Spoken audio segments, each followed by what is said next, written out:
Welcome to the Long Take Review, where 4 college professors talk film, providing insight, not assigning homework. I'm your host, Jen Sopchak-Bankard, and I'm here with 2 people who watch the Oscars.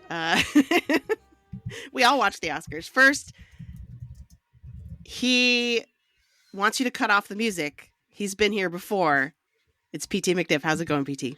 Antonio Elefano wanted to be here tonight, but not that badly. I'm doing well, Jen. How are you? I'm doing great. That's perfect. That only puts a drop in the bucket in response to the burn that Antonio gave me on a previous episode recently. But I approve nonetheless. And he's going to do a jig after every joke you might be offended by. It's Greg Cass. How's it going, Greg? Your move, Estonia. I'm great, Jen, but you said that like I don't do a jig after every time I tell a joke on our non-video podcast. Our listeners just don't see that. Yeah. That was my favorite Conan bit. We're spoiling the episode before we even have introduced it, but that was my favorite thing where he drops the Carlos Sofia Gascon joke and then just does the, hey, I'm going to do a dance. He also did the little hands clasp triumphant move. It was great. Dear listeners, as you can hear, we are all super excited. We can't wait to talk about the 97th Academy Awards, which just aired last night. So we're here today to just give our reactions, give our thoughts, praise Conan for several minutes at a time, all the good stuff. But before we do that, PT, if listeners want to open an envelope with our names after listening to this episode, what can they do? If they just got their visa yesterday and their plane landed 3 hours ago, they can subscribe to the Long Take Review wherever they get their podcasts. We host the feed on Jen Substack at thelongtake.substack.com, but you can also find us on Spotify, Apple Podcasts, Overcast, YouTube, and many more. Wherever you're listening, you can follow us there. You can also follow us on Instagram, Threads, and Blue Sky at The Long Take Review, and also on Letterboxd. The account is at LTRpod. Or you can search for the hashtag LTRpod to see what each of us individually have been watching. Jen? Thanks, PT. So I think, per tradition, when we react to an award ceremony, we want to talk about the ceremony as a program in of itself, as a telecast. So what were your thoughts? Obviously, we're excited to talk about Conan. Let me just get it out there. I think he did an amazing, excellent job hosting. I thought that he really harkened back to the golden age of Billy Crystal hosting the show. But what were your thoughts on the ceremony? I loved most of it. The Conan part was the part I loved the most. And I'm old school Conan fan. I went and saw a taping a late night back when he was in New York. And so have had lots of love for him since that time and continue to listen to his podcast. Big fan. And my favorite part about him is that he still was himself, right? And that was seen nowhere better than the giant, stupid Dune sandworm puppet that they used not once but twice to get the budget worth. And that just screamed old school late night Conan when, he had a million characters and, it was really fun. I mean, if we're being honest, I had a great time watching the telecast. As is my tradition, went with my friend Ben to the Brattle Theater here in the Boston area and enjoyed it on the big screen with trivia during the commercial breaks. Bummer of the night at the Brattle, the popcorn machine was down, which had to really hurt their profits, but didn't hurt my night too much. I still ate a bunch of candy, so I was doing fine. I will say there was a chunk in the middle that it kind of lost me for a bit. And I know if Antonio were here, he'd want us to note the really random musical numbers, particularly a seemingly in memoriam section for James Bond, who I guess the franchise is dead. Thanks, Bezos. And then a number from The Wiz, which, sure, okay, but we couldn't do the songs that were nominated. So I have some more quibbles and some questions like that. I don't think it was a perfectly produced show, but it certainly was an uptick for me. I think, I imagine the Academy will be making an offer to Conan this week to at least come back for another year, if not a streak, but we'll see what happens. PT, you don't like things that are good. How did you feel about the ceremony? Well, I hated the ceremony except for all those great songs. No. That's just kidding. So I will say I did see someone from the Academy like spoke, and they said this is obviously not official, but they said something like, "We love the job Conan did. Like, we hope he wants to come back next year." So Nice. they're already like putting that out there. And if we're throwing around some bona fides around being Conan fans, I have 5 years on both of you. So I remember staying up and sitting in my parents' kitchen where there was a little TV to watch the first show of the Wow. new Letterman replacement Ooh. and being like, who is this guy? He's really nervous, but I think I like this. So I was there day one. I was there day one in the kitchen watching Conan. And yeah, it was great. It was Jen and I were both saying this beforehand, but we were both individually nervous because he's our guy, and like when your guy goes and is on the big stage, you're just like, oh man, like we know you've got like all this great stuff, but is it going to translate? Is it going to work in this context? And it really did. And I think we can spend a little bit more time diagnosing why I thought Conan is sort of a perfect fit to be an Oscar host, especially like just now or the nowadays, and in terms of what the ceremony has become, and also why though that sort of I was thinking it's like 10-ish% of the runtime was not great, and it was some of those moments that I didn't seem to connect and seemed a little random. And we can talk about that a little bit more. I will just note, Greg, I believe you are referring to the second song from The Wiz that was performed at the ceremony. Correct. 1978's The Wiz, which got 2 songs, whereas 2024's Wicked got 1 song. So what great choices were made in that regard. But I think for the most part, just really smart, except for the really dumb parts. It was a lot of really smart stuff. And I mean that dumb meaning bad, not dumb meaning the smart, dumb jokes that Conan is kind of famously known for. Jen, what did you think ceremony wise? Well, so I agree with the lull in the middle, and now I'm just realizing that when Conan returned after that kind of lull, I remember being like, "Oh, we haven't seen him for a while. Where's he been?" I'm so happy that he's back, right? And I don't necessarily always think about that when a host kind of disappears for a long stretch. I mean, I think that's become more common now because in the age of like, let's not have hosts. Let's only have 2 hosts. Let's have everyone be a host, right? Like we keep going through these different like iterations of what the host situation looks like. And I think because of that, we've sort of been trained that like hosts might just disappear for a really long time. And then they, especially the deeper into the show you get, right? But I felt like I was like, oh, thank goodness Conan's back. Like we can, this will be an entertaining thing now. So here's the thing with the musical stuff. I think it worked for the Wicked opening. And I know I will log that I am a Wicked stan, right? So like I was biased, but I have anecdotal evidence that everyone that was at my house last year, they were all dispersed, hang out in the kitchen, hang out in other parts of my house, outside, until I'm just Ken. And then everyone kind of came back, right? But this year, that happened at the top of the show.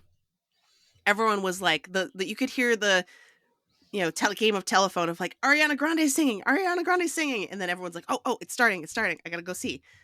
And then a bunch of more people stayed just to watch the whole show.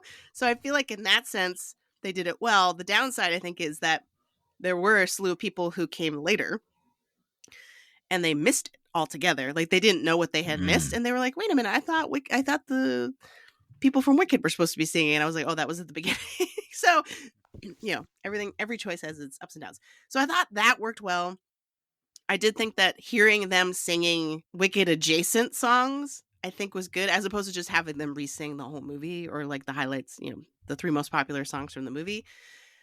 But I think, and they crushed it. Like they vocally, it was like, they were like, no sweat.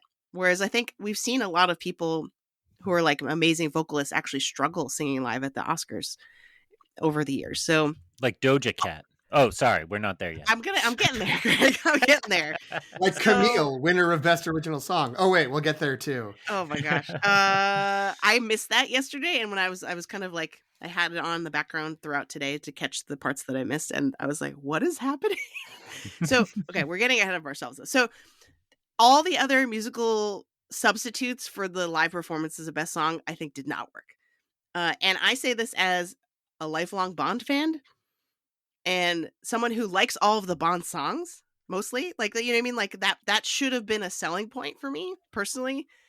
But I was still kind of like, but this has nothing to do with the Oscars this year. Like, this has no connection to anything that's nominated, no connection to anything. It's purely a marketing ploy by Amazon. And it clicked for me when my friend sitting next to me was like, oh, they're getting all musical artists that appeal to the younger generation. And then someone else was like, oh yeah, I heard that Amazon bought Bond. What's that about? And then my brain was like, oh my gosh, this is them trying to like keep the franchise alive for the next generation. But it like, why would that work? Why would that work? I don't know. I've said too much, but I just felt like very confused about why we were getting this in the middle of the show. So there was technically a reason, but it's very strange, the sort of dominoes that fell, which is them trying to keep the ceremony shorter and going through that weird, like, we're going to start to take awards away, which I think was a disaster. And all the sort of competitive awards are back, but the sort of lifetime achievement awards, the Irving Thalberg and the other honorary Oscars, are no longer part of the telecast. And then for a little while, it was like last week we had this other ceremony. I think it was even like Saturday, like they would do the Oscars on Sunday, and the night before they do the governor's ball. And now it's like in November. They did it in November to hand it out. And Barbara Broccoli and Michael G. Wilson, the producers who just sold Amazon, back in November, got the Irving Thalberg Lifetime Achievement Award. And that's what they were talking about when they came out. It was Halle Berry saying, hey, I was the presenter at those awards. Remember, like, we do those other awards. Here are the people who won. This person, this person, this person, and Barbara Broccoli. Let's honor them. Well, it was supposed to be the transition, but instead it just became like so muddled, because we all know, everyone who cares enough to be really locked into the Oscars knows about what just happened with Amazon. So I'm sure there was a degree of Amazon pushing for this and being like, let's make sure we do some Bond stuff, and everything that you said is at the root of it. But there was a reason for it in terms of the awards. It just is weird because 2 years ago, Bond won an Oscar for No Time to Die. And then last year, I feel like there was another thing about Bond because it was an anniversary of something. And so it was just like, we're doing this again. And it was like when they were like Barbara Broccoli and I have to keep looking at his name, Michael G. Wilson, not Watson, which is what I want to say. But Michael G. Wilson, let's look at Bond. It was a montage. I love montages. That's my favorite thing that other people hate at awards things, where they're just like, here's a bunch of clips from movies. Let's do it. I was like, great. Then they were like, now here's Margaret Qualley dancing. And I'm like, okay. Like, oh, all right, I guess we can do that. Why not? And then suddenly there were 3 almost complete songs. And my thing with the songs, I don't hate songs. I feel like because I was anti-musical earlier in the season, I love music and I love these songs. I've seen Paul McCartney sing Live and Let Die live multiple times. And it's great. I love them. But if we're going to take time to do songs, why not just do the songs from this year? Like, even if they're not very good, and they weren't very good, I went back and finally rewatched El Mal because it won, and I was like, oh my God, this is not a good song. This is fine in the context of the movie, but this is gonna feel weird in any best song playlist. But still, those are the nominees. Like, let's just do it. Like, we got rid of 5 original songs seemingly to save time, and we replaced them with 7 old songs. And it was like, oh, okay, that's a weird choice. Well, and I think your PT's explanation is correct, and I don't know why you need me to vote that. I appreciate it. Good job. Like, I'll stamp that. So Jen, I don't think it played like an advertisement for Amazon. Maybe this is just my anti-Amazon feelings, but I was like, yes, Bond died. Bond is over.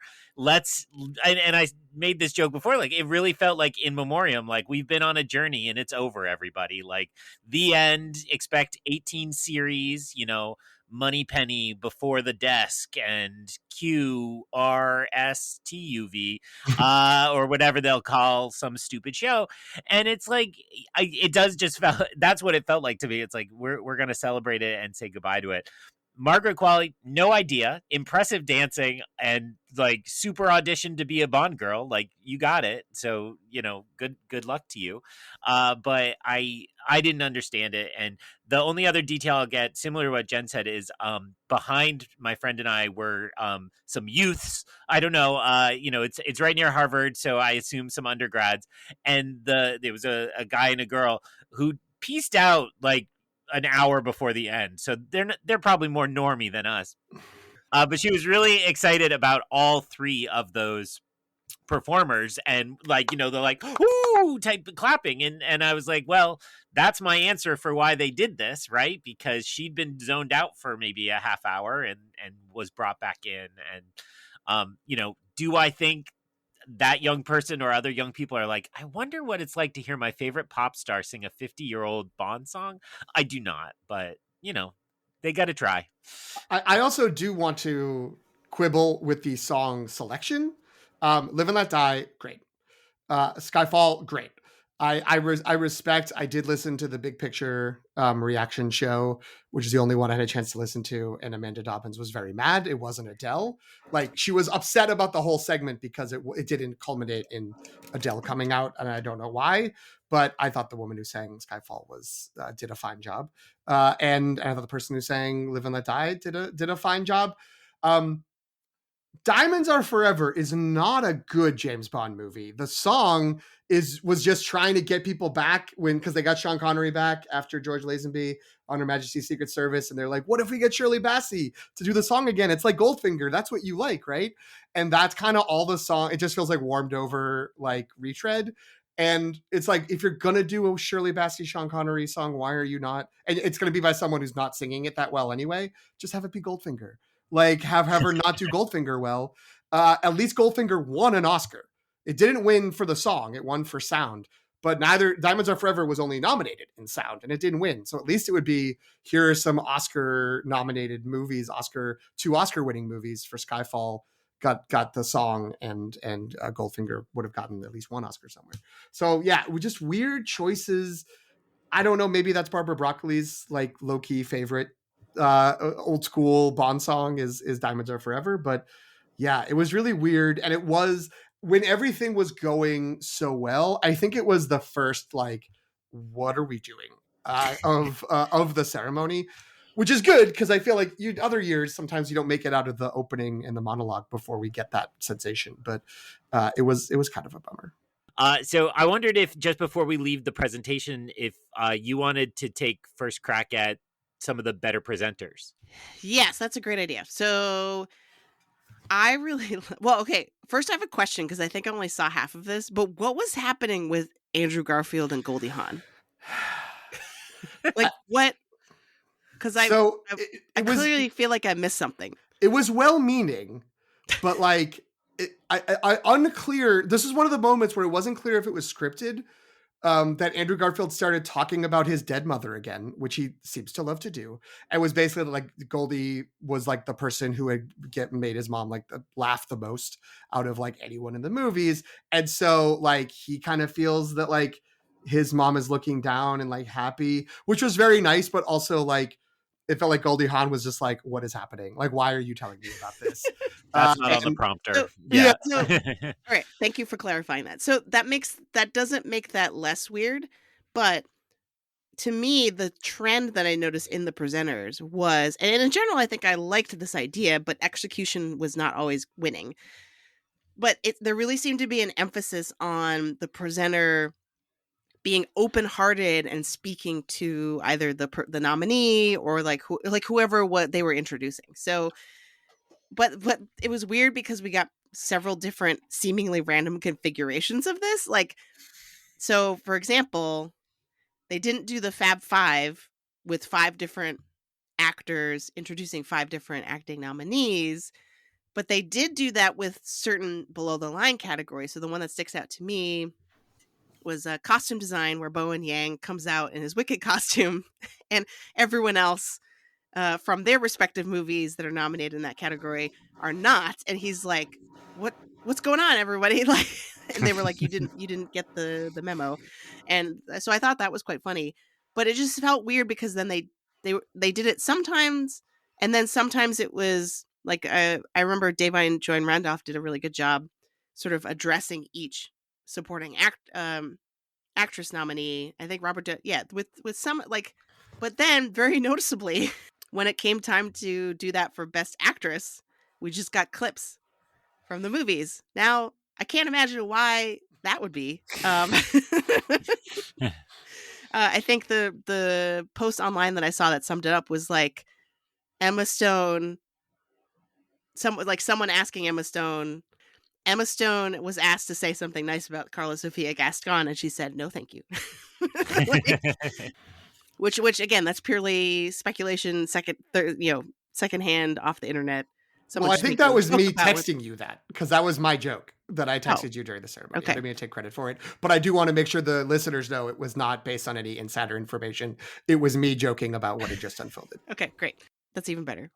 It Sorry, I didn't felt to remember me in the moment like it was for time, like they needed to speed up the ceremony. But then after the fact, the post game, I realized, oh, I think this take is right, that nobody wants to tribute her right now. And so maybe Cillian Murphy they did it for, balance. What's the word I'm looking for when one side of your face matches the other? Symmetry. Symmetry. There's the word. It's very late at night here. Yeah, I mean, I think that's right. I will say I liked all of that. Like, I liked the idea of doing the Fab Five for Below the Line. I believe what they said was they want to do the Fab Five for a couple of categories every year and have it be different and sort of do different ones. Oh, so okay. like we got, I believe it was costume design and cinematography this year. And so next year it might be like one of the screenplays, or it might be production design or whatever. And I like that because it's you get some more stars up there, but it's stars of the movies that were out for the year, and also you're kind of helping the audience understand what is this thing that maybe is nebulous to you, and maybe like you may not know as much. So I thought that was really good. I liked I think Robert Downey Jr. and Davine Joy Randolph for different reasons, each of them, but they were both particularly well suited to compliment everyone and make it seem sincere in their own ways. Like, it felt like Robert Downey Jr. did know all of them, and Davine Joy Randolph, it felt like she's actually someone who's moved by them, or at least she could believably sell what had been written for her. And so I thought that was good, and I liked that it wasn't predictable how exactly it was going to be set up. And I thought that the bits that happened, like one of the sort of secret, maybe it's not secret, but I always think is like an under thought of pitfalls for award ceremonies is letting those sort of banter bits between the presenters go on like 30 seconds too long or a minute too long. And then over the course of the night, there's like a dozen minutes of just not funny extra stuff. And I think it was pretty short. It was only that Andrew Garfield moment where it felt like, what are we doing? And I don't know if that was scripted or what.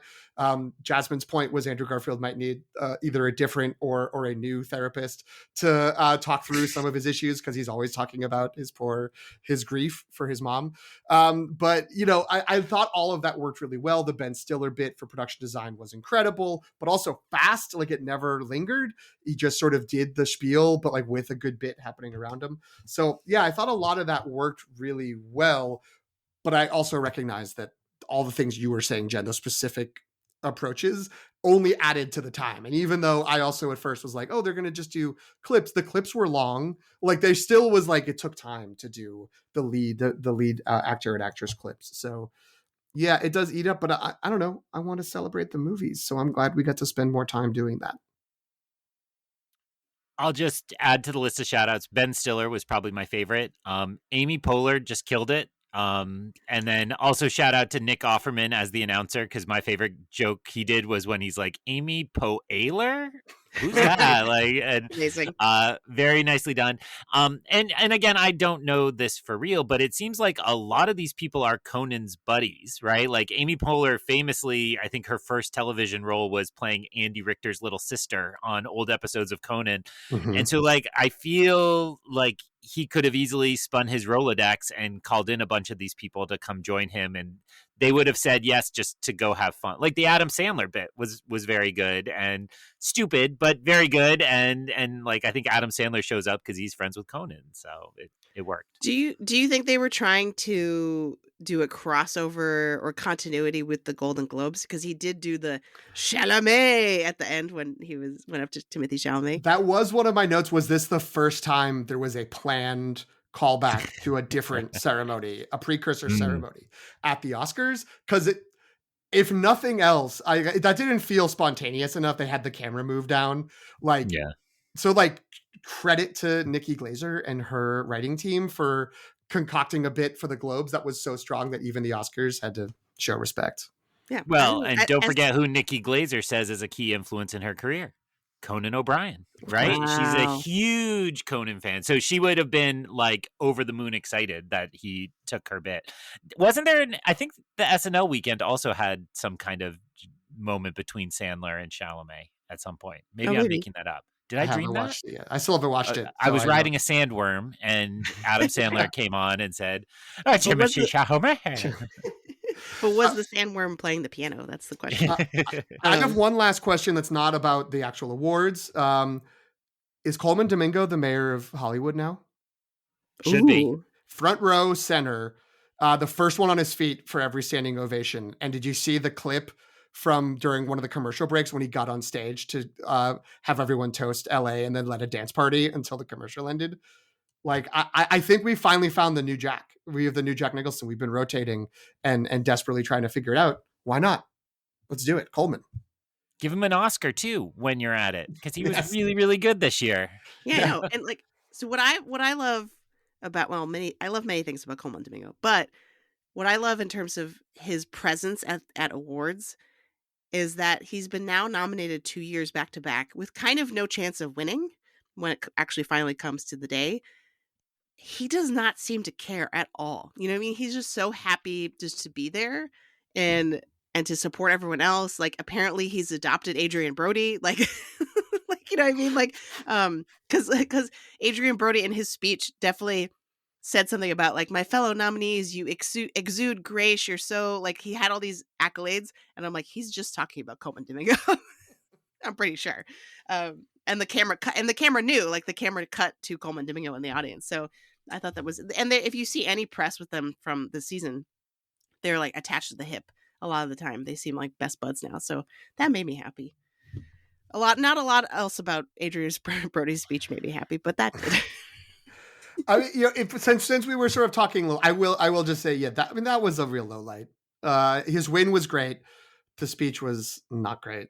And it was like, we've been in this corner all along of like, he's not giving good speeches at these events.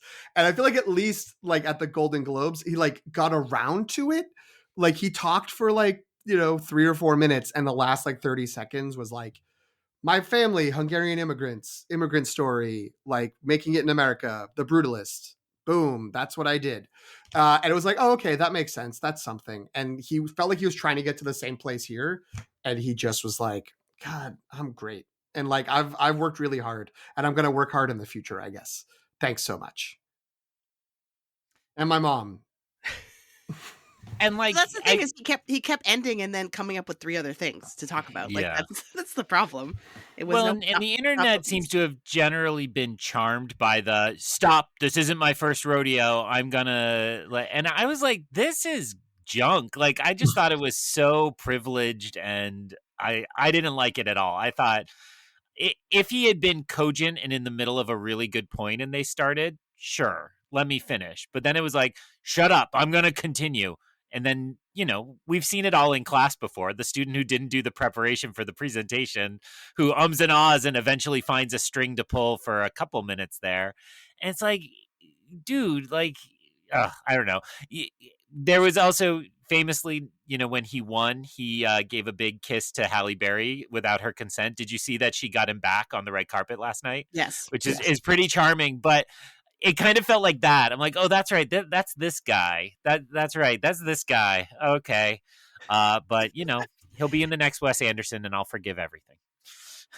Yeah, all this talk of like, oh, Adrian Brody's the Eli Manning of acting. He's got 2 like lightning in a bottle seasons and he's bad the rest of the time, is absolutely forgetting all of his Wes Anderson roles. And frankly, I find that insulting. Agreed. So yeah, I think to me the like stop the music thing felt like everyone laughed because the only alternative is to be afraid. Right? Like of someone who's like, no, you will do what I say, right? And that's kind of the vibe that I got. I was like, ooh, like The problem is he didn't end up saying anything really worthwhile. that's the thing. It was like he just gave these cliches of like he ended, I think, with like keep smiling, and it's like, what is going on? So he now keep has smiling, keep trying, knowing you can always count on me. Yeah, There you that's go. where he went. All right, and then we'll end talking about Adrian Brody with I saw a headline that said he now holds the Guinness World Book of Records for longest Oscar Yep. speech. Yes. Oh, there you have it. Wait, give me 1 second. I got to find it in my notes. I found the person. I had the name of the person who did it. Oh, who was I've lost it. previous holder of that record? Oh no. I had it somewhere. I've lost it. Forget it. It was like an actress from the 40s. It was like she was a Mrs. Miniver.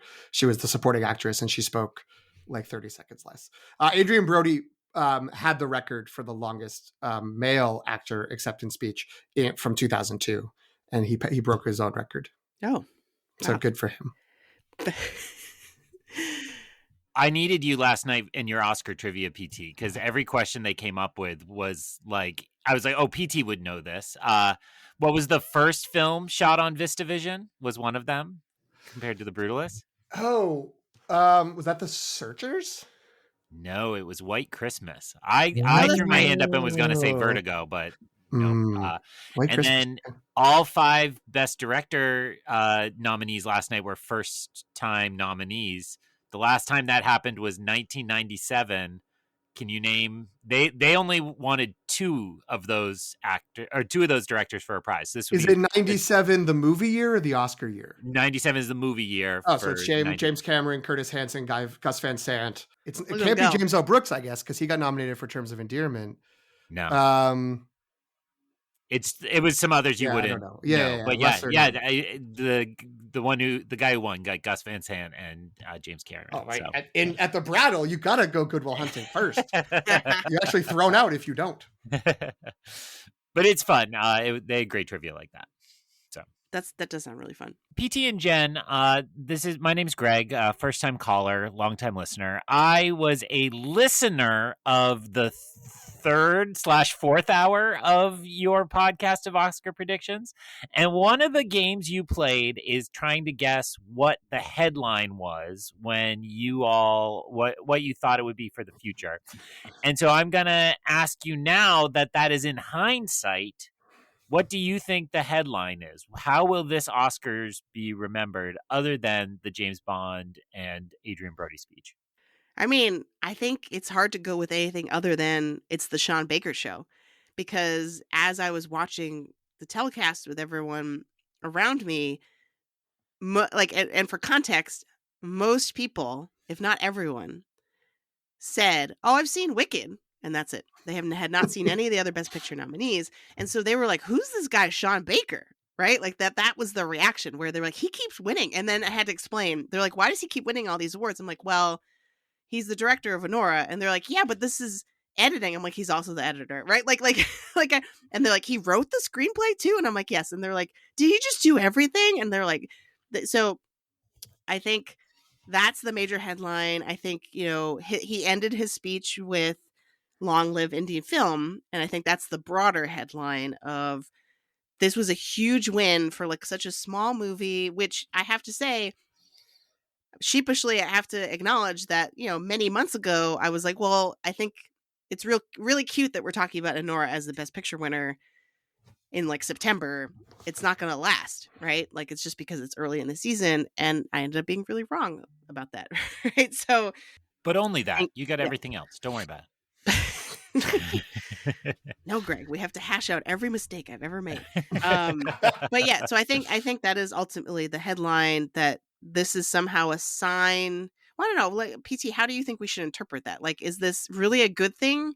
Is this going to help indie film or the film industry at large, which is what Sean Baker, his one wish is that we bring movies back to movie theaters and that we reinvigorate the industry, like, and I would argue pass it those down are. to our children. Like, I would think those are two wishes. Technically, there's the indie films and then the movie theaters to show them. I think it will, because if you don't, that we got kind of used to that, like indies were just like subdivisions of major film studios. And so it was like Miramax was owned by Disney and Searchlight was owned by Fox, and Sony Picture Classics owned by Sony Columbia. And so it kind of feels like he's someone who's more just like, no, he gets people to give him money to make a movie, and he does kind of run and gun it. Like, he does so much of the work, and he has a really small crew to do that like, if it's, hey, random person who might give money to an up and coming filmmaker, like, do you want to give this guy like a few $100,000? Then like, yeah, why? Because maybe this person could, if not this movie, one or two movies down the line, could be going up on stage, 3 or 4 times because they're winning a bunch of Oscars. Now, my guess is this will never happen again in this way, just because Sean Baker works in such a unique setting. But it's great that it's there as a model, both for sort of burgeoning filmmakers who are just like, yeah, do this. If that's what you need to do to get it done, do it yourself. Like, great.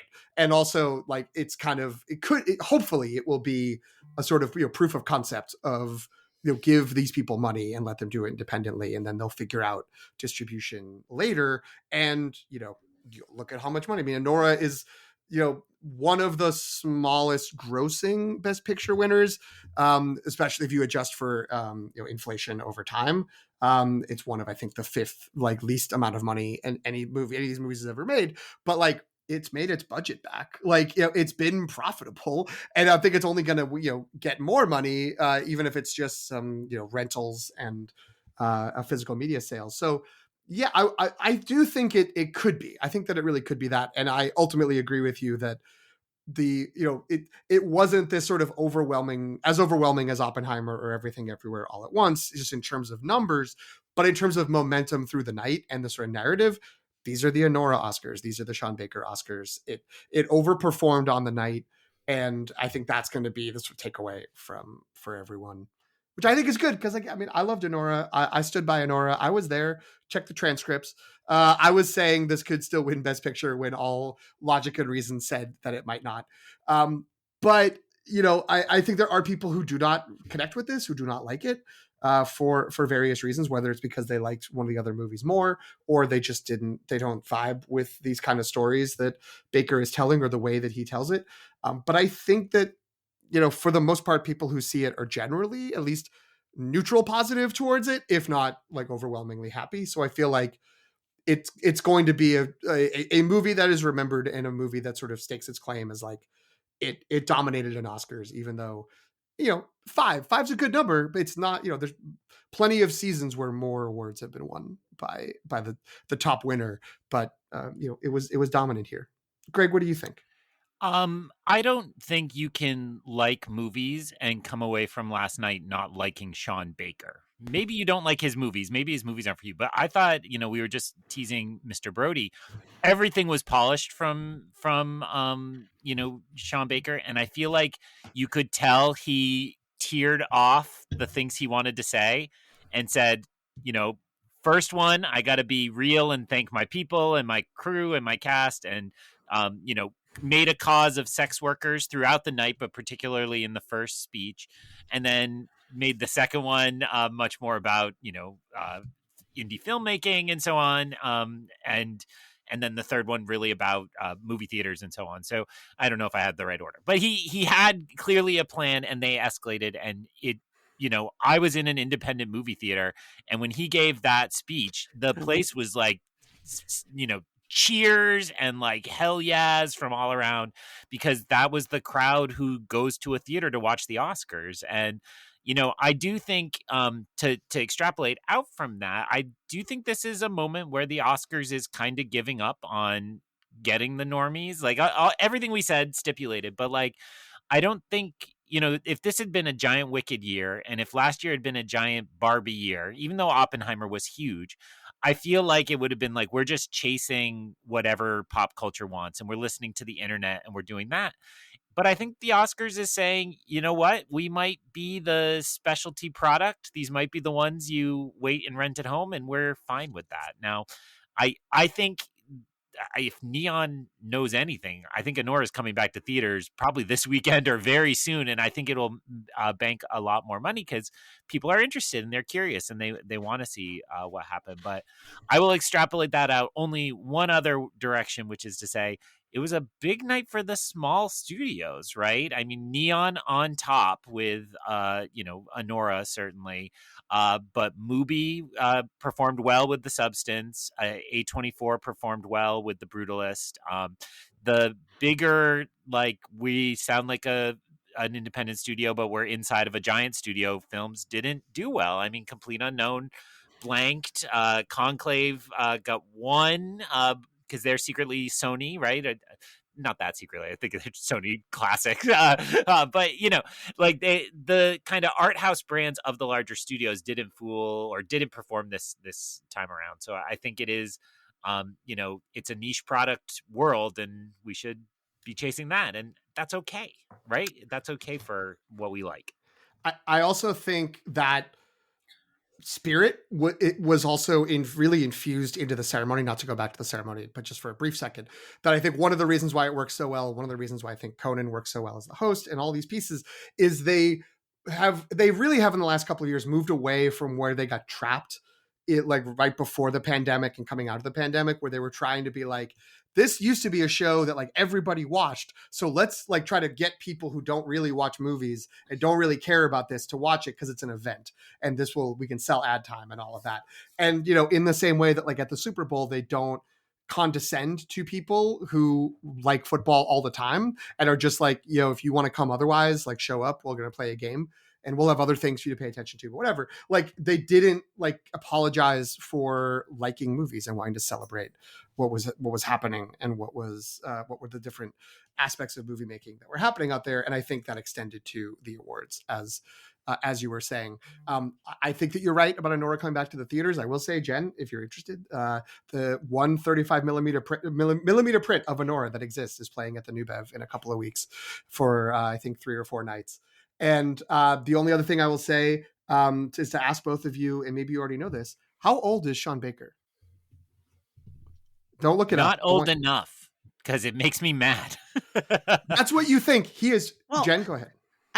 Let me deduce this a little bit. So I feel like people have been saying he's been making films for 30 years. So that has to at least put him at 50? He is 54 years old. Oh. He looks younger than all of us. Young. He does. He does. which is great in that I think this is the last time that I see someone and I'm just like, is this guy younger than me? And I look it up and he's not. He's older. That's probably the last time it'll ever happen because usually there's all these young people who are very successful. But very impressive. And yeah, I mean, the Criterion Collection or Criterion Channel has got 3 of his older movies.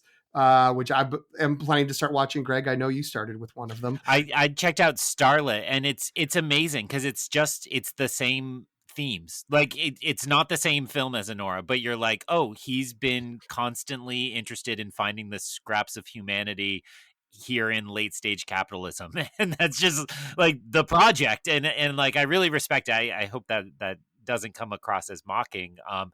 Big recommendation for the Florida Project if listeners haven't watched that. That's my favorite of his I've watched. And he revealed on a red carpet he's going down to interview the kids from Florida Project for a new Criterion edition coming out because the kids are all, I think, in their teens now. So nice. That sounds very cool. And Willem Dafoe is also in his teens, the 100 teens, but still teens. To conclude the props for Sean Baker, I want to say the one line from his, I believe it was the last speech when Anora won Best Picture, he said, if we let movie theaters die or indie film, right? Like if we let this go away and fade away, we will have lost a vital part of our culture. And I was like, Preach. A plus rhetoric. Like I love this. Yeah. Because that really establishes the sort of exigency of like this is a thing that's dying out now, and if we lose it, it's gone. And do we really want to lose it? Like, is that this is bad for all of us. This is as a civilization, right? So I thought that was really well argued on his part. But all right, so not to shift it to predictions, because I know it's not all about the predictions, but in terms of these broader headlines, and if I had the ability to play back clips of PT and I talking about what are the headlines for the next day, there really were two that we had established, and I think listening to one and not the other was what torpedoed my predictions. I would have gotten a bit higher score. It's not to say I had a bad score, right? I believe to log in the official tally, Greg was our winner at 17. I came in second with 16. PT was just behind me at 15, and Antonio came in last with 13. And he admitted that he did some hope dicting. So, right. So and just to shout out, as I've tracked all our listeners who shared their ballots, I believe Sarah Hastings and Anthony from Force Ghost Conversations both also had 17. So nobody beat me. So I'm willing to say their scores on air as well. Right, but kudos to everybody. Jen, there was a quote that I think you put in the introduction to your dissertation.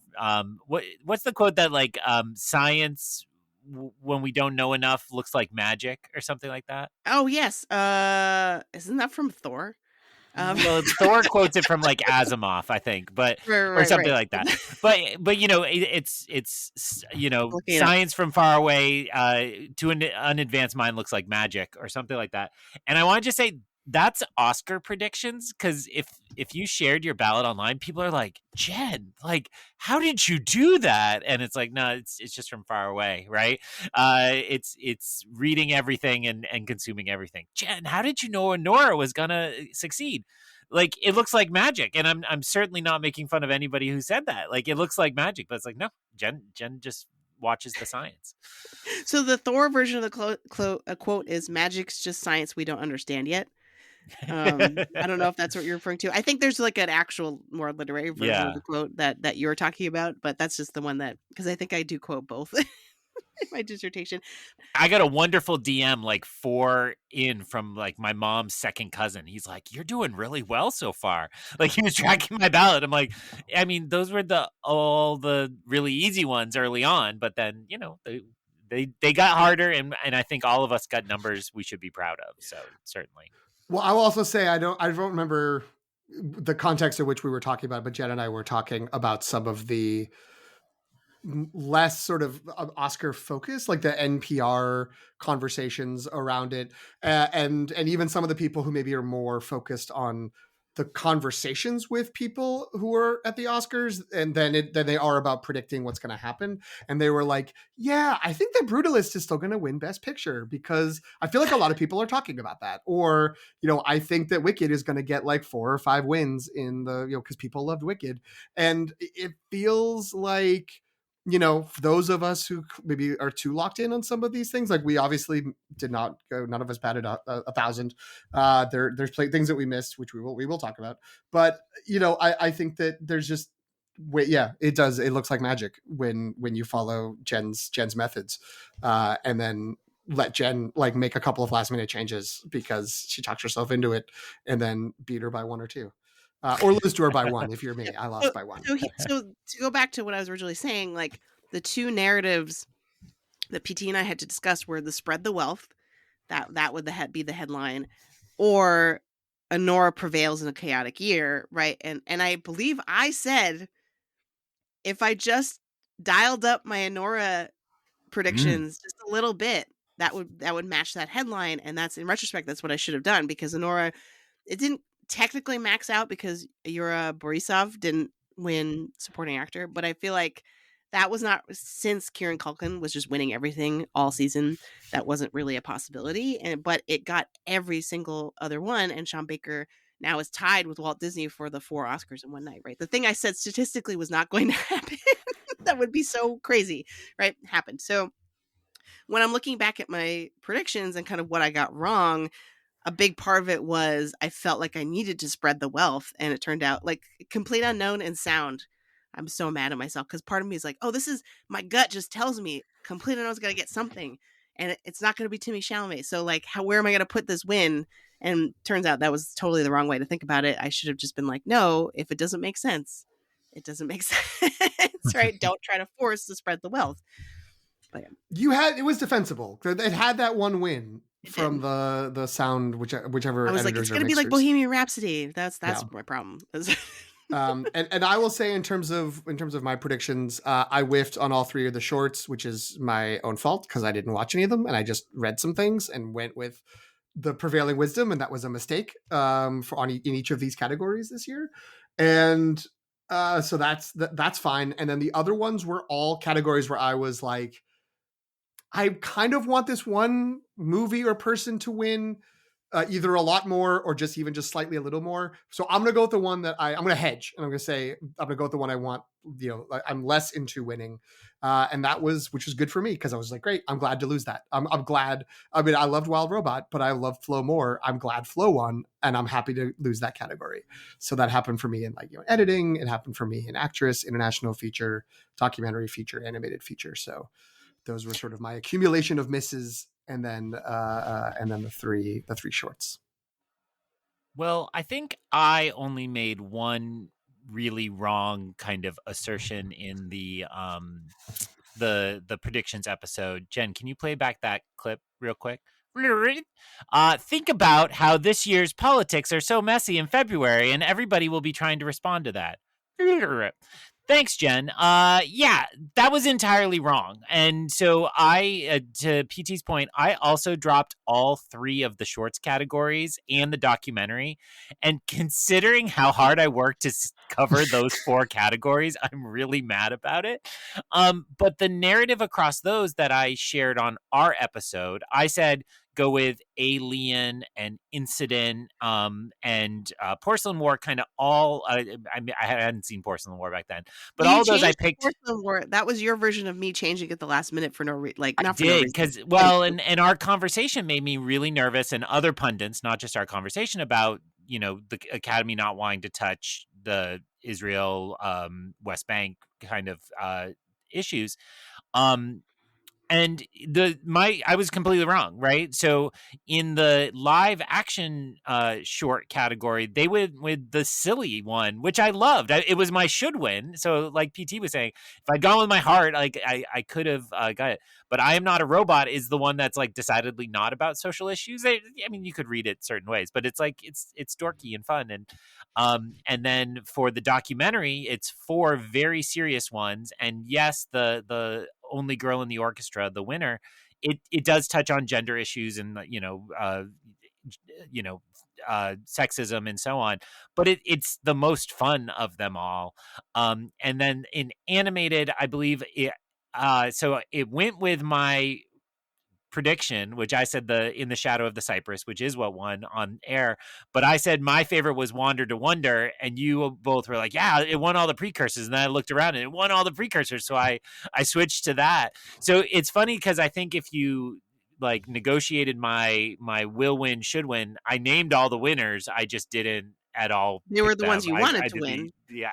Which not in every case. When I flipped them, then it didn't go. So I just blanked. So I blanked those four. My big reach, I drank the Kool-Aid. I thought A Real Pain was going to sneak in there for screenplay because there was a few pundits that were saying that in addition to My Heart. And then I dropped Demi Moore, which, I'm going to say my personal prediction headline, and I'll let you react. Greg, don't try on Best Actress anymore. Your heart's just going to get broken because I bought into Demi Moore, and people will remember I bought into Lily Gladstone last year. If we're looking at which categories are the most chaotic, it seems like Best Actress has to be in the running for hardest to predict these days. So I agree. And I also feel like I did... When I was looking at it and I was facing my heart, I also was like, Demi Moore's won all these precursors, so I think she's going to win. There was the sort of game theory of it, which I believe we all went with Demi as our choice there for the prediction, not necessarily for our preference. But I was like, I would really like Mikey Madison to win. She was so good in Anora, but I also really want I want a tie. I want a 3-way tie. Fernando Torres and somehow they write in Marianne Jean-Baptiste. Anyway, I think that like, so that was, I think, the hardest loss of the night in terms of, oh, like I wanted her to win, like having her there. I did read, and I think this is really smart. And it's sort of being just bounced around on like a Reddit discussion thread, and I don't have the name of whatever anonymous person came up with it. What they were saying, like, you know, I think we need to, when it's a coin flip, when it's this close for something like one of the acting categories, but like you said, Greg, the last 3 years it's been Best Actress, where it's really down to a couple people going into the ceremony. The layout and the makeup of the precursors doesn't matter, because it's like Michelle Yeoh won Golden Globes, one of the Golden Globes, and SAG. Cate Blanchett won Golden Globes, Critics' Choice, and BAFTA. Michelle Yeoh ended up winning. So it's like, okay, it's SAG. SAG's the one that's important. But then Emma Stone doesn't win SAG. Lily Gladstone does, but Emma Stone wins. And she won Critics' Choice, BAFTA, and Golden Globes. It's like, okay, there's some sort of combination Golden Globes and BAFTA. And then Mikey Madison loses the Globe directly to Demi Moore, and also loses Critics' Choice, but still wins BAFTA, but then loses SAG. It's like, so none of that matters. That, like, for going forward, it's which movie is more likely to win Best Picture, or which movie is more in the conversation. What's the stronger movie, not necessarily quality wise, not necessarily performance wise, just what's the one that's going to have a better night, and that's the one that's going to win. Everything Everywhere All at Once won Best Picture, won 7 Oscars. Poor Things was in the conversation for Best Picture, but not really, because Oppenheimer was marching. But it second most awards in the night, won 4 awards. Emma Stone wins. It's Honora's night. It's Sean Baker's night, wins 5 awards. So that may be the key, that if it comes down to one of those, like, oh, it's like this, just the actress and maybe one other thing, versus a lead actress or any acting category that's in one of the ones that's vying for the big titles, has got, you know, many, you know, more than 5 nominations, a lot of above the line looks, though that's the stronger one. Is that because people like those movies better, and so they obviously then think the performances must be worthy? Maybe. Is it because people are more likely to watch those because they've got more nominations? Maybe. It's unclear, but that's the trend, in as far as there is a prediction trend, is that it's just the stronger movie wins. And it's very logical, but also like not something I thought of for predicting it wrong the last 3 years of who would win Best Actress. But I think for this year in particular, the tricky thing about implementing or applying that wisdom was that we just didn't really have a way of knowing how strong Anora was. I mean, in retrospect, if you point to it won PGA, DGA, WGA, could you deny it? But then this might come to my question for both of you. But then there was Conclave, that very much had BAFTA and SAG ensemble. Like, so what happened? Because I think by my notes, it only won adapted screenplay at the end of the day, right? Yep. So what happened there? Or how do we in retrospect read the kind of Conclave surge that everyone perceived as it being a legitimate rival for Anora? BAFTA's love burger. And burgers. Well, what about SAG? Well, I mean, again, I'm not going to do my rewind noise bit again, but if you go back to our Anora reactions, I was the first to be like, I don't know, like this is young and sexy for the Academy. I think we're seeing that the Academy is young and sexy, and when the voting body is less young and less sexy, I'll stop saying that. Then it goes for something like Conclave, and I think all of us thought Conclave was just the highest of the kind of more traditional films. And, you know, again, on nomination day, we said complete unknown, but it ended up being Conclave in that spot. And I think, you know, SAG, if you combine Demi Moore winning at SAG, where it's like somebody who's been in our realm for a long time and deserves it, and then Conclave, it's like, yeah, they're a little more small c conservative, right? And I think the Oscars is very much not.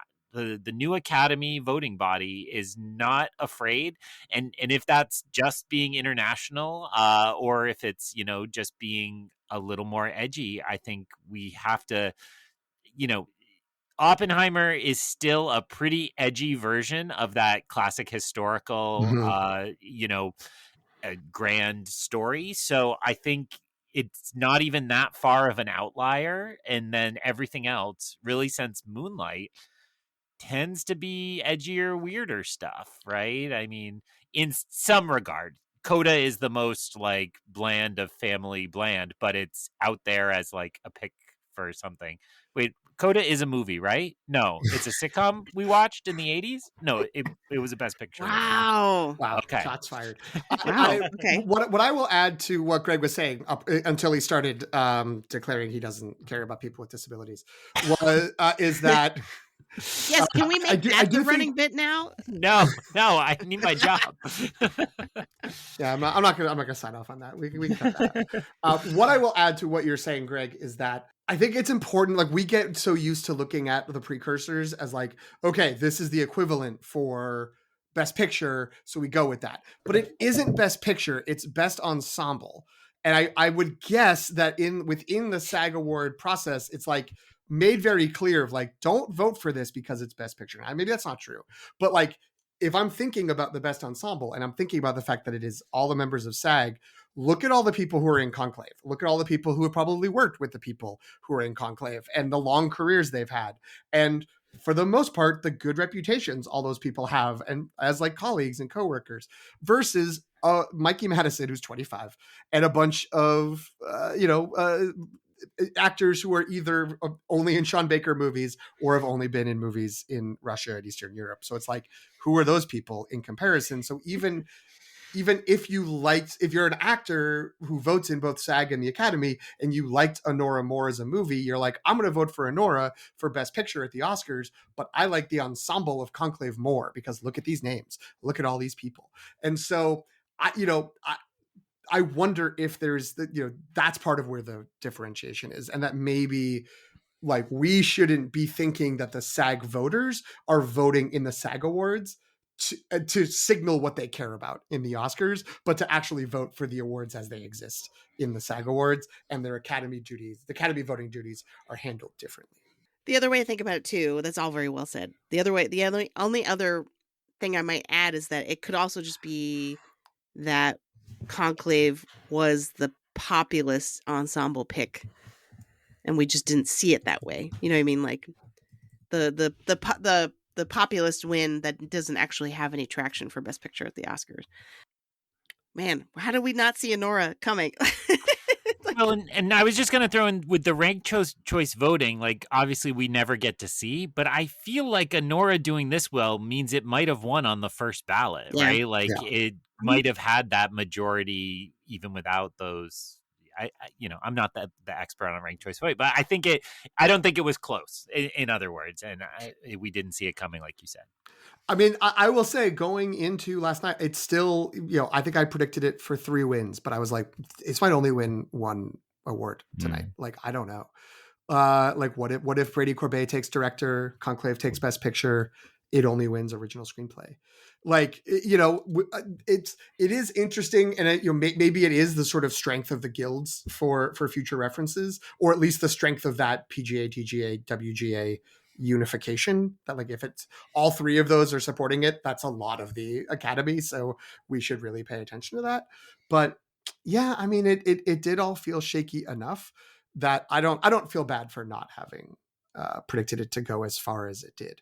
In terms of like spreading the wealth, they did spread the wealth a little bit more than usual. I believe it was one more movie that got one more movie that got an award, in terms of just total numbers.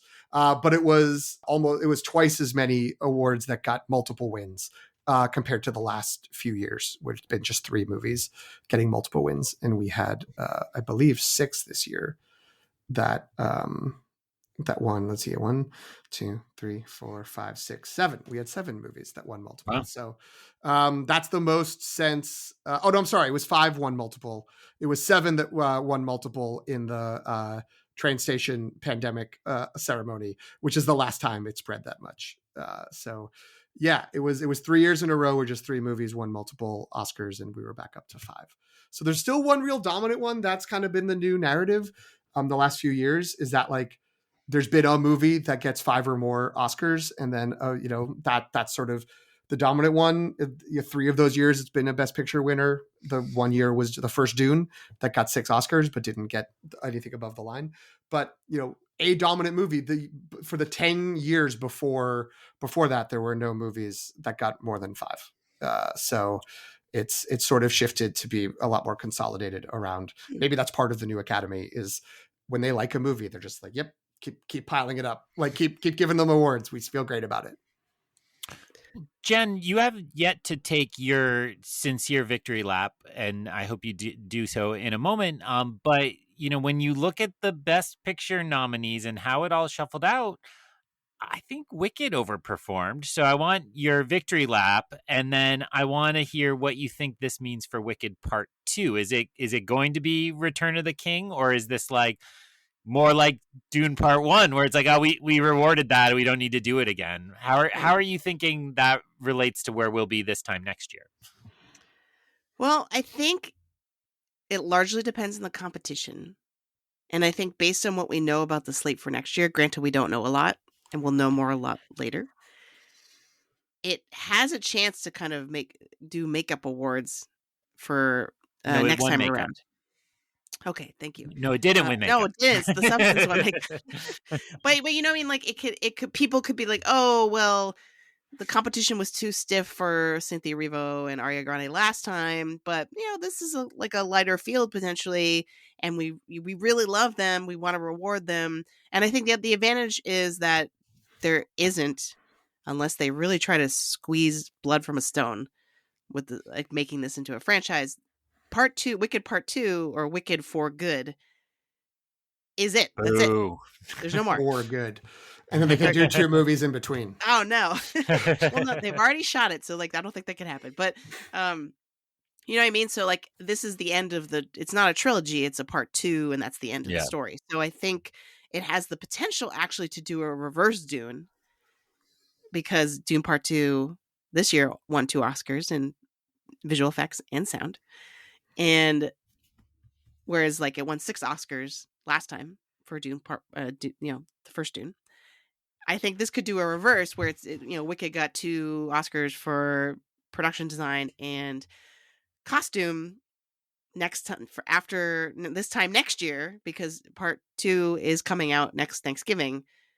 We could be talking about a lot more potentially. So again, I'm trying not to be too optimistic, but I think because we know it's done, that opens up the door, because people can't use the excuse, oh, there's going to be another. Because I think I had several people talk to me about Dune Part 2 and be like, yeah, the second they announced there was going to be another one, it was done. Mm-hmm. And I'm like, you're right. You're right, person who really doesn't know anything else about what's going on with movies. Yes.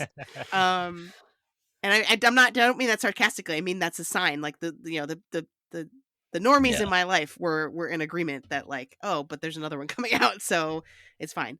So that's what I would say to that. I don't know what it. And we already heaped praise on the opening of the ceremony, but the whole season, Cynthia Erivo and Ariana Grande have been there. They've been very present. Yes, it was Colman Domingo on his feet first, but Ariana Grande was also there. I think knows what it's like to be a performer when the crowd is just a little less than into it, and just gave it all for Queen Latifah. It's they have been very good ambassadors for that movie, and so I think people will remember that when they come around potentially again. You might even say they've been holding space for. Oh, they've been popular. There we go. There you go. They've been defying gravity. Do you want more? Because I really don't have any more. Okay, this just reminded me of something when Cynthia Erivo was singing at the beginning. The cameraman, props to whoever was filming her, because they did something weird with the camera where they started lowering it. And I'm like, is she on a harness? Is she going to be flying around right now? And I'm like, that's silly. Why did you think that, Jen? But the way that the camera work in that moment really tried to recreate the feeling that she was lifting off the ground as she was singing that last part. So you and my son Henry shouted out as we watched it this evening. He's like, what's happening with her? What's happening with her? And nothing. The camera craned down, but it looked like it. Yeah. I mean, the camera trick works so well. I actually thought that there was a platform, and the platform rose up. Mm-hmm. And I'm only now learning that didn't happen. because you're both reporting. But yeah, I do think there's definitely something there. And I will say, looking at the movies that won multiple things, I mean, Wicked with 2 awards, Dune Part 2 with 2, The Brutalist with 3, and Anora with 5, I think all have to feel really good that they got those. I mean, I think each of those movies, except for Anora, had a moment when they were like they thought they would win more. The fans of those movies maybe thought there was a chance for more. But there's no shame in that. Not to say there's shame, but to get that in the hater corner a little bit. The other movie that got multiple awards was Emilia Perez, which did lock up the unfortunate status of being the movie in Oscar history to have lost the most of the awards it was nominated for. It's the only movie that got 13 or more nominations to only win 2 awards. So my question for you all is this, and the sort of pivot point there was that it did lose international feature, which I think we are all, even Antonio, our Emilia Perez fan in the group, biggest fan in the group, liked I'm Still There more. I think we all would agree that was very exciting. How much did Emilia Perez lose? Like, I guess another way of saying that is like, if there hadn't been the sort of big controversy of the Carla Sofia Gascon tweets and her switching from a potential centerpiece of a campaign to a just toxic liability, like, how many awards do you think that movie could have won in an alternate reality after the Globes? Well, I think, based on the Wicked conversation, I think it's really going to sink the chances of To Emilia, To Perez next year. It's just not going to come together and get any nominations. I think without a doubt it would have gotten international feature. Like that's the easy one, right? Like that one was 100% in its corner. The rest gets a little foggier for me because it never felt like anybody loved it that much, right? Like, you didn't hear praise for Audiard the way you heard praise for Sean Baker or Brady Corbet or even Coralie Farjat. I think had more praise heaped on her than I heard for Jacques Audiard. But while we're being haters, I want to say, like, yeah, you didn't get it.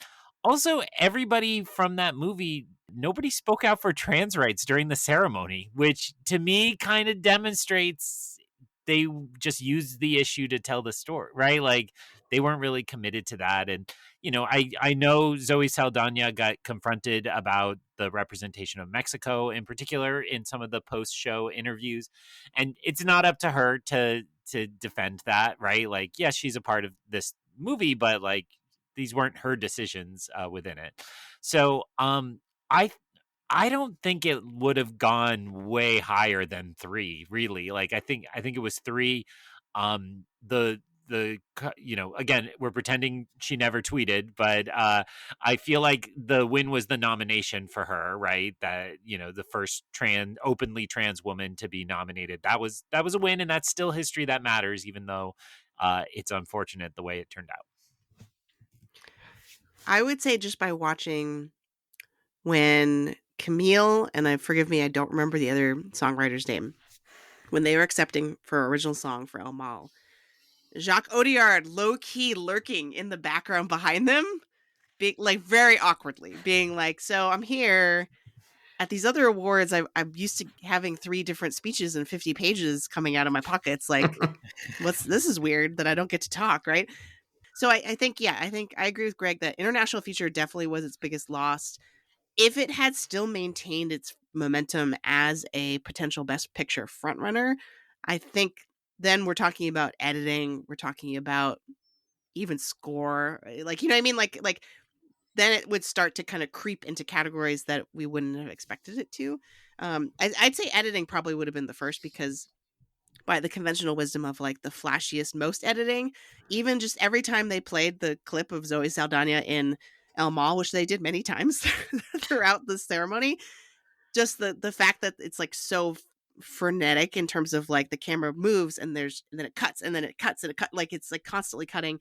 I think that would have probably been a strong contender in that category. Not necessarily win, but like, then we would have been at least talking about, do we need to predict it and stuff like that. But instead of Jacques Audiard winning anything else, Camille decided to it seemed like she decided to sing at the end of her acceptance speech. Oh yeah. And I don't know about you, but it seemed to me she was kind of gesturing like she almost wanted everyone in the audience to start singing along, and people were not having it. They were like, I don't think people were not having. People don't know that song, right? Like who can sing El Mal? PT, hit us with a little. Again, I listened to it again. Well, he wasn't. She wasn't singing El Mal. She wasn't singing El Mal. I heard it was funny to be like, oh, people were like, she's trying to sing Emilia to an Elton John lyric, to Elton John melody. And then other people were like, she's trying to sing Emilia like the Simon and Garfunkel song. Cecilia. It was like all these different people were like, she's trying to make an Emilia thing happen. They couldn't identify that it was a song from the movie. And I still don't know if it is. I assume it is. But I think that, this sort of goes back to the problem of the songs were not very good in Emilia Perez, and like that people didn't connect to it. And also people were like, look, be thankful that you won this award. What, like, could it have been a Rolling Stone song too? Because she got up and did the Mick Jagger woo woo, right? Like she tried. That's true. It's from, so I did recognize it as from the movie, but I think it's one of those like more operatic kind of in between two characters singing to each other across the edit kind of thing. You know what I mean? Like I'd have to go back and check to really be sure, but I recognize it as she was singing from the film, just not the song that she had just won for. So that's a choice. Did they go back and recount the votes for international feature after that to be like, let's never get them on stage again? Like, let's just make sure. Yeah, no, I'm Still Here did win. Let's update that envelope. I want to take this as an opportunity to transition to, I think, our last topic, which is what made you the happiest? Because, as I think I'm Still Here winning international feature, right? Because we were just talking about international feature and Emilia Perez. Like that to me was a huge win on the night for me personally, like in terms of my hope dicting. That was the one thing that was closest to hope dicting. I almost backed down several times throughout the week after we recorded, being like, am I doing the wrong thing? Am I just letting my love of this movie push me in a direction that doesn't make any sense? And should I just stick with Emilia Perez? So, and Antonio, I think in his message about like his recap, because he couldn't join us, said, I don't have much to say about the ceremony other than Conan was very good and the music after Cynthia and Ariana was ludicrous. Not so many fun surprises for the winners. No Timmy, no Fernanda, other than I'm Still Here, which is a great win. So I'm sharing this pic of like, and I, in my living room, literally stood up and went, we did it! It happened, Brazil. So, and if you see any videos on the internet of Brazil celebrating, they partied hard after this win. So, and shout out to every Brazil listener we've picked up from our one thread that went viral in Brazil threads. Threads, PT? Yeah, it was Threads. Yeah. But I think that we exponentially increased our engagement for that one post. I don't think that counts as going viral in Brazil Threads because they got numbers and they roll deep. Viral. Yeah, it's very big for us. We appreciate being a crumb on the meal that they ate. Well, it was of social media. It was like 400. Yeah, 400. Sign up for our Patreon now, and we will do a episode live from the beach in Rio de Janeiro. All you Brazilian, we'll go to the house. Even if they don't let us in, we'll just go. We'll sit outside. All of Walter Salas's filmography. We'll just cover all of them. We're ready. I hate to break it to you, the paid Substack subscriptions, not paying for that. Boo. We can't even buy ice cream. We can't even go out and buy ice cream for the amount we're getting paid for that. Okay. We need to go buy Pimpao. So please, please. Well, so the thing is that my description of our episode, I was joking and I said like we have an extended conversation about a dog named Pimpao. I mean, that's not a lie. I forced us to talk about Pimpao much longer than probably we normally would have. But one of the comments on the post was someone being like, Pimpao is very important. Like, so he won the Fido award, which he did. I saw that. Oh. So shout out to that person who understood, who gets it, understands that discussion of Pimpao is necessary. Yes. Well, I'll take your prompt and say, in terms of my favorites and my hope dicting, I didn't have a great night. A lot of my favorites, I did vote Adrian Brody because it just seemed so certain, but I was secretly hoping for Timmy to pull through. I did already share. I went for Jesse Eisenberg for best original screenplay because I really love A Real Pain and wanted it to find its pair for Kieran Culkin. So the only place where I was really like stoked, well, I was very excited to see that the I'm Not a Robot won best live action short, but the real one for me is Flow. I rewatched Flow with my daughter Sunday afternoon. My daughter is almost 5, and she narrated the whole movie to me, all 80 minutes.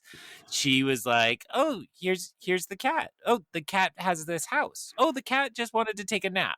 He's sleepy. He was looking for a home and he found a home and he's gonna take a nap." And all of it. And she, she's at the age where she will watch things now. It's not rare that she pays attention, but she'll usually wander in and out. And Flo had her.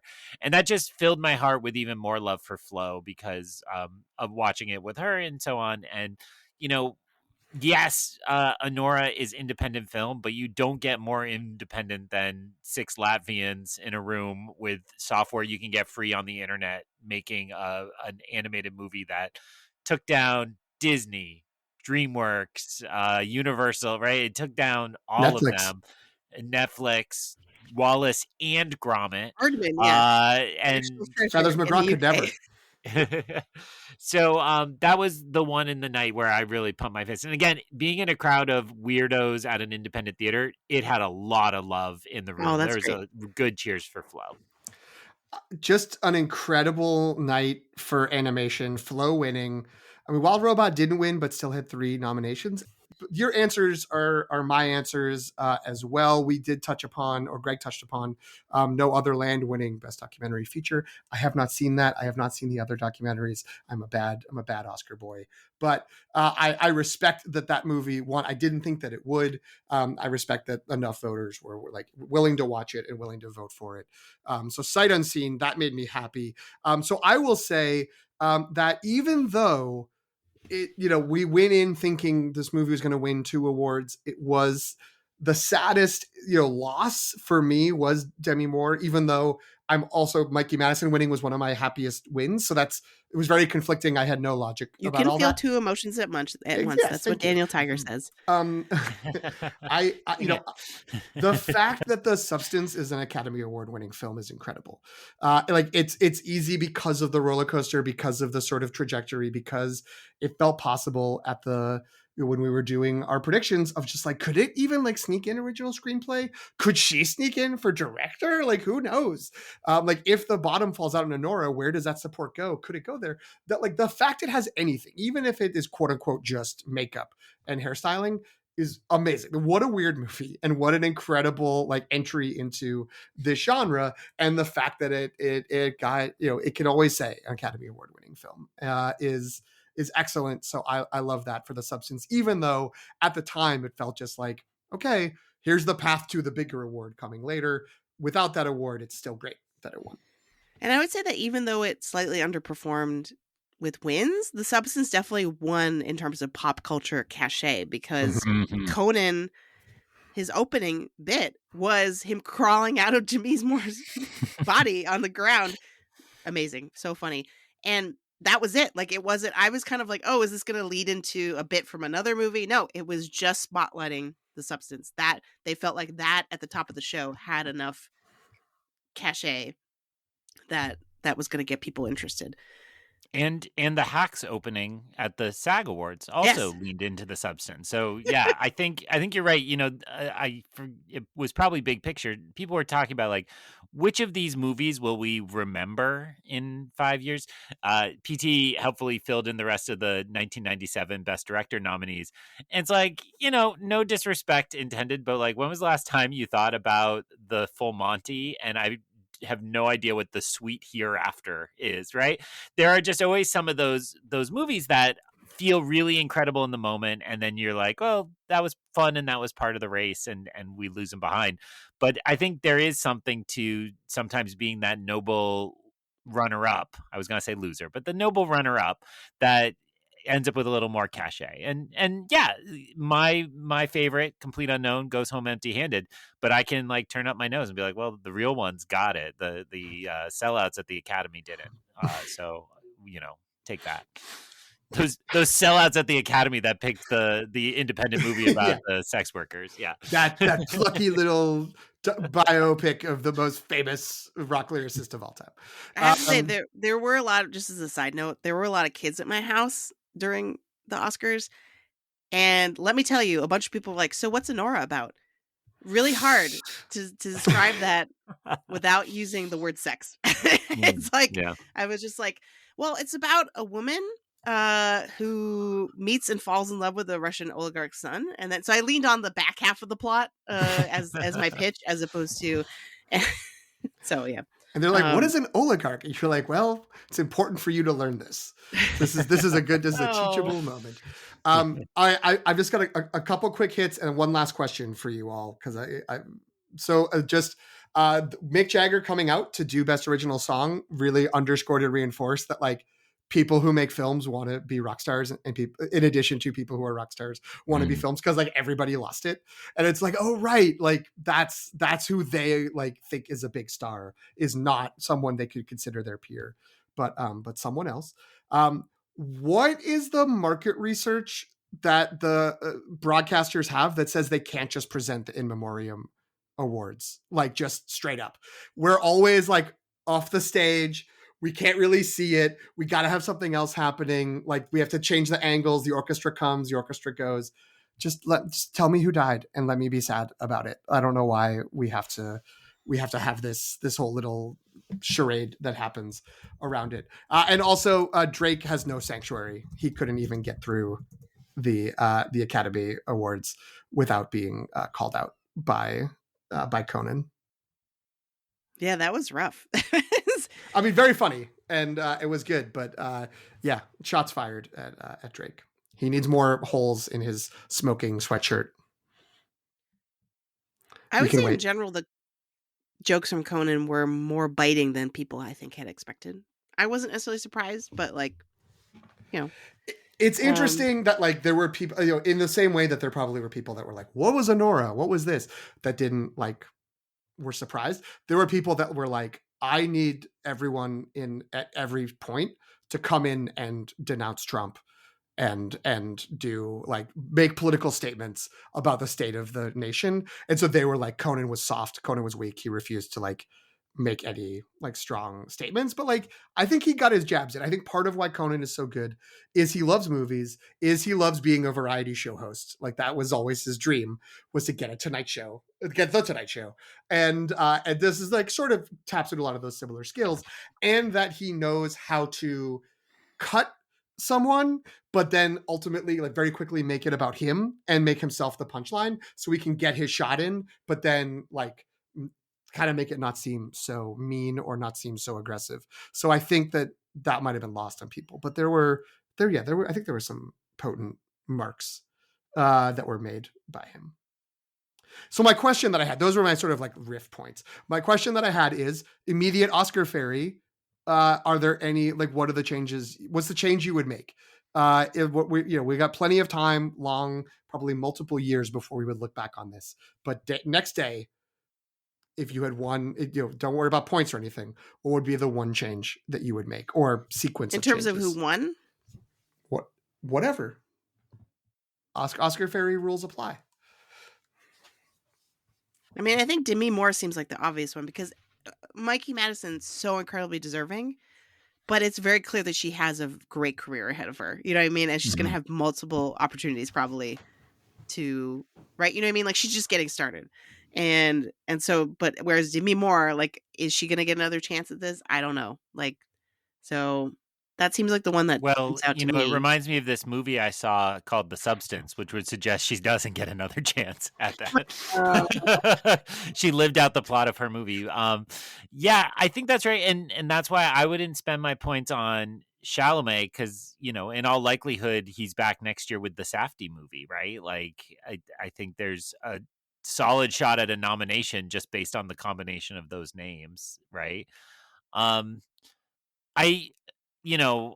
Again, because he's not here, we have to say Antonio would pay to get Mary and Jean-Baptiste in and probably win, but I don't know. I won't speak for him.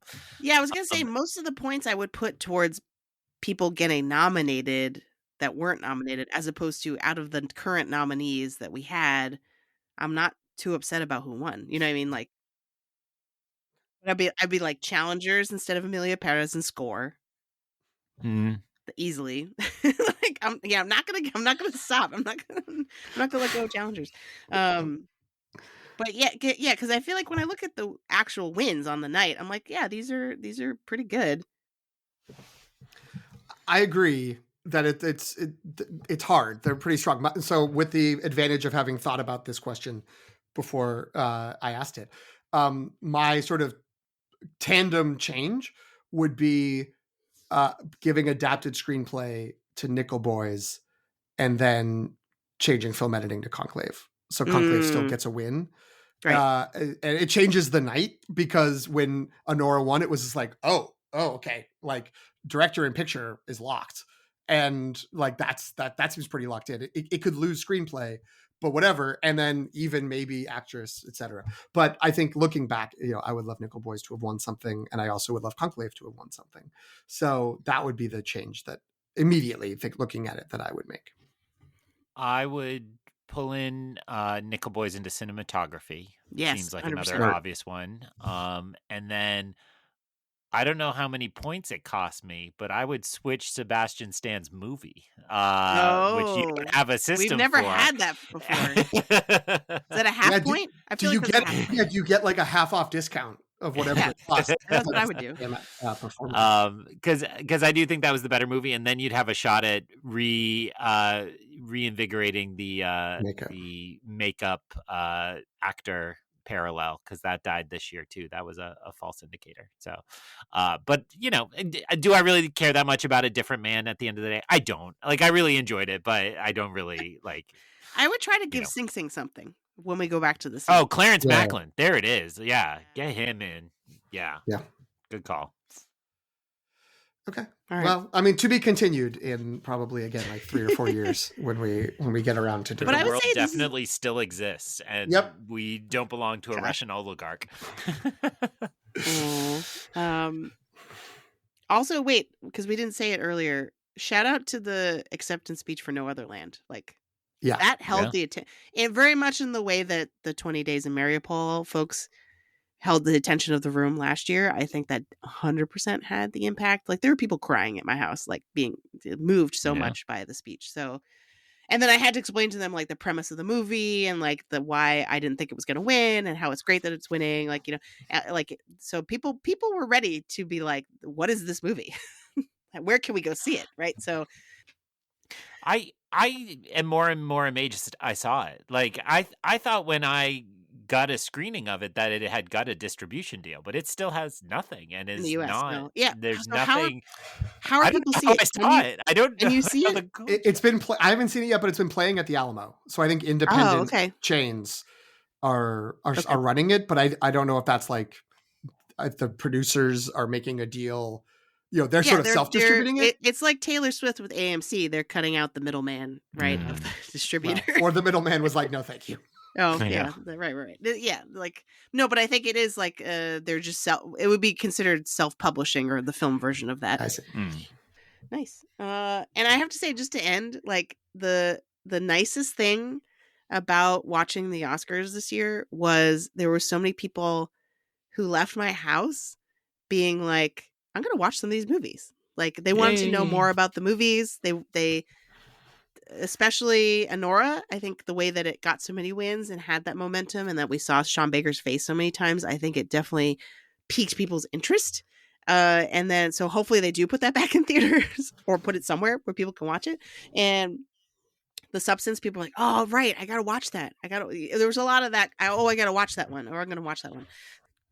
Well, and, I'm going to go anti-Toth and say this does tend to represent the end of our season here on Long Take Review, whatever that means. We'll be back, I'm sure, next week with 7 episodes. But I still haven't even released our Flow review. I haven't finished. I have not finished editing it because this week has been so crazy. Boy, that Oscar watch section is going to be interesting at this point. But hopefully we called it.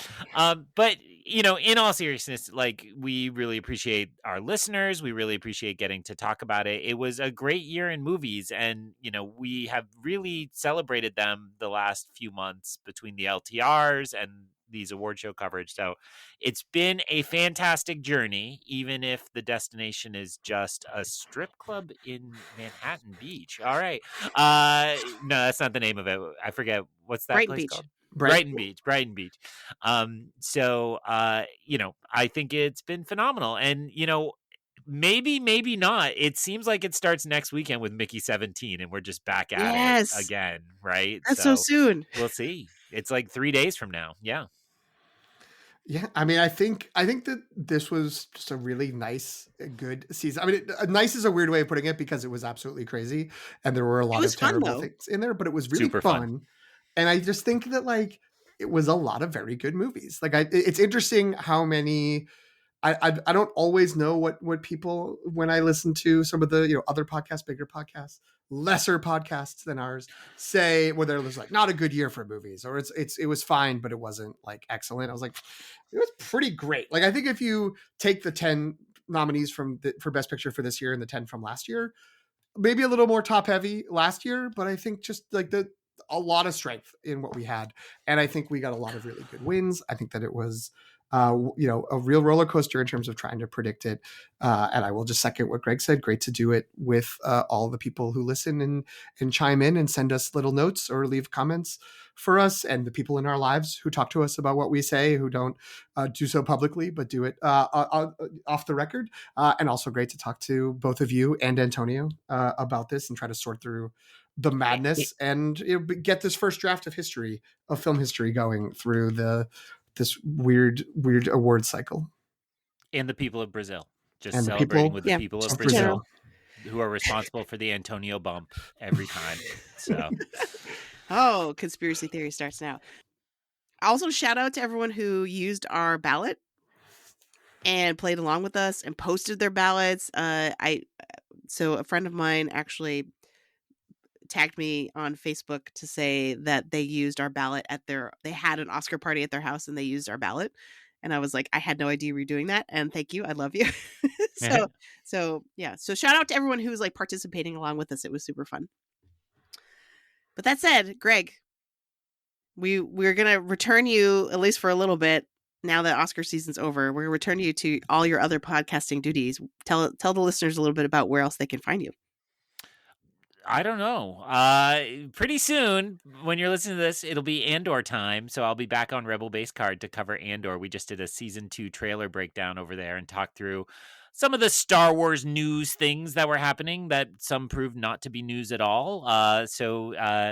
It was a fun discussion over on Rebel Base Card. I also host a Wheel of Time podcast. I think the Wheel of Time show comes back like this weekend. I don't know. I'm a bad host at those duties.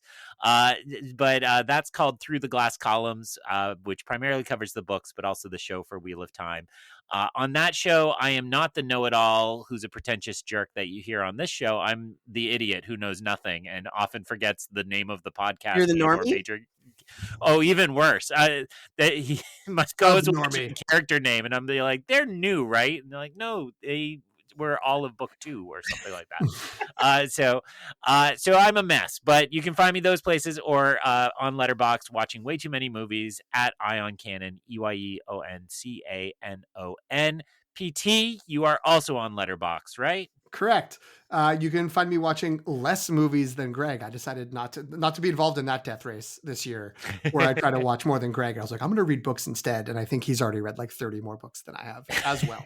But you can find me on Letterboxd at PT McNiff, PTMCNIFF. You can also find the show there at LTR Pod, or you could look for the show on Instagram, Threads, and Blue Sky. At the Long Take Review, you can go and look at our now famous, wildly successful Brazil-based tweet or thread, I should say, on Threads. So yeah, and you can also follow the show and subscribe to it wherever you're listening to podcasts. Wherever you're listening right now, you should just hit subscribe and follow along with us. Jen, where can people find you? You can find me on Instagram, Threads, and Blue Sky at Sopchockchai, SOPCHOCKCHAI. And you can find me on Letterboxd at Qui-Gon Jinn. You'll see I did manage to get 2 of the shorts in at the last minute per Greg's urging. Nice. I tried my best.